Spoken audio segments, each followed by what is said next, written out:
Hello and welcome to Mikey Learns Physics. Starring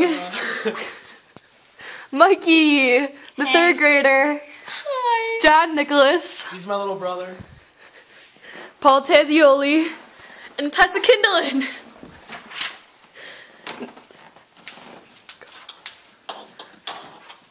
So first we're going to teach Mikey about all of the concepts and then apply them to real life things.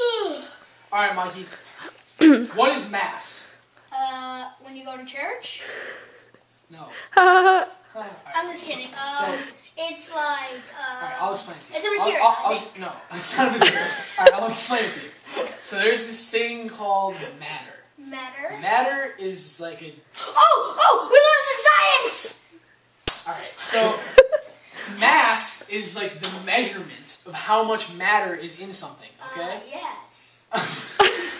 Alright, so then we have... Matter? Yes, we have matter. Then we have weight. Weight? Do you know Like what this weight is is? weight? Yes, that's weight. Weight is not your mass. Weight is how much you weigh depending on how much gravity is pushing on you. Remember what gravity is? Remember? Yeah. Alright. So on Earth, gravity's pushing on you, Mm-hmm. and that's what gives you your weight. Okay, so mass and weight are different. Okay? I see. Michael, I'm going to tell you about a guy named Isaac Newton. He was a guy that thought of a lot of things about like motion, and he also like pretty much was the father of calculus. So, what is your question? Was he emotional? No. We're not scripting this, by the way. Yes, we are. That's so cute. No, but I'm telling like the audience, he's making all of this up. All right, we didn't tell him to say it. All right. Yeah, no, he is. Alice is really emotional? All right, stop. We're not. Okay, yes. We're keeping that in there. All right. So, he has some laws about motion. All right. Emotion. So his first law is when something, like here, come here, stand up. Come sit in the chair. No, it's the second law. Oh, no, the second law is, No, that's the second. trust me, this is the first law. Michael, stop moving. Trust me, this is for the example. Yes, sir. All right, when you're in this chair, Mm-hmm.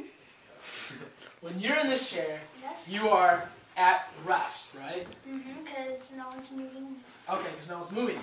So that's what the law says. They say you're going to stay at rest unless somebody, or an outside force, such as Taz, our outside force, comes and acts upon you. So do you see how he's acting upon you and you're moving? Yes. Alright, now Taz, make sure the chair doesn't spin and stop. No. Now you're going to stay like that unless some other force acts on you again, right? Alright, do you understand? Yes. Alright, good. I do. Come sit back down in the chair. There's something called acceleration. Acceleration is like when you're in a car.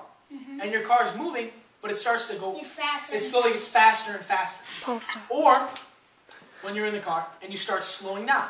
You're accelerating, you're just decelerating. You're just getting slower. Understand? Like you're putting on the thingamadoodle that makes the car. Yes, the brakes. Stop. The brakes. Or when you turn and you change direction, that's also accelerating. Exactly, that's very good. If you change direction, you're also accelerating. Since force equals mass times acceleration, when there's no mass on the chair, and you add the same force, there's a lot of acceleration. I see. But Here comes the chair into view. when you sit on the chair, go sit on the So chair. let's check out Okay, But when you sure. sit on the Here Mikey goes to sit on the chair. and you use the same force, See, but you're adding mass, so but I'm you add pushing mass, the same. and it's the same force, Exactly, same force. Same there's force. less acceleration. Does that make sense? There's a lot of friction on the carpet, by the way, audience. You don't say that. Yeah, I see. I get Alright, it. that's all I have to say. You see, adding more weight to the chair with the same force makes you accelerate a little It's slower. not enough. So that's Newton's second law. Now, Mikey, now we're going to move on to Newton's third law. You see this ball? Nice. You Yes. see how it bounces back up? Mm-hmm. Newton's third law says that every action force has an equal and opposite reaction force. So when you throw it at the ground, it bounces right back up to where I it started. see. Does that make sense? Yeah, it Because does. it's equal, but it's in the opposite direction. See how it goes down Mhm. and then it goes up? Yeah, I see. Now we're going to tell you about normal force. Did you know that everything has a normal force? No. That chair you're sitting in right now, it's pushing Like that? it's pushing up on you as you sit. Just like a beanbag. Because you remember Newton's third law? Gravity's pushing down on you and normal force is pushing back up. It keeps you from falling through, because if gravity was the only thing pulling you down, you'd fall through your chair. But your chair is pushing up on you, so you sit still. Like this? Like that? Yeah, exactly. So that's normal force. I see. Tension force is when two forces pull in opposite directions on an object, like this. See, when it's loose, it's dangling and easy to move. But when you pull out on both sides, it gets tight and hard to move, because it's being stretched out by the two forces. See how the forces work? Yeah, yeah. I see. Alright, Michael. Next, I'm going to explain friction. Alright? Yeah, friction. Come here, stand up. So, friction is when you're putting a force on something. Like this? Yeah, how easy it kind of like moves without resistance. So here, slide your finger along here and feel how easy it moves. Yeah, that's really nice. Alright, now, here, come down to the carpet. Come down to the carpet. And use the exact same amount of force and push it on the carpet. Which one was easier? This one. Yeah, because this one has less friction. Oh, I get it. Alright, now this is where it gets kind of complicated. Come. There's two kinds, well not two kinds, but like two situations in which friction is experienced. Alright, look, the first one, lay down. No. This one is when you're not moving, okay? This is called static friction. I spin my To start moving, you have to overcome static friction. So see how hard I have to pull to get you moving? Oh, yes, because I'm so fat. But then, God, my pants are coming once off. I get you moving, but then once I get you moving, do you see how it's kind of easier to move? How the hardest part is starting it up? Have you ever pushed a heavy box and the hardest part is to get the box moving? Yeah, I remember when we... Yeah, exactly. When we pushed that. Here, stand up. So, that's static friction, to get it moving. Then there's another thing called kinetic friction. You remember static friction?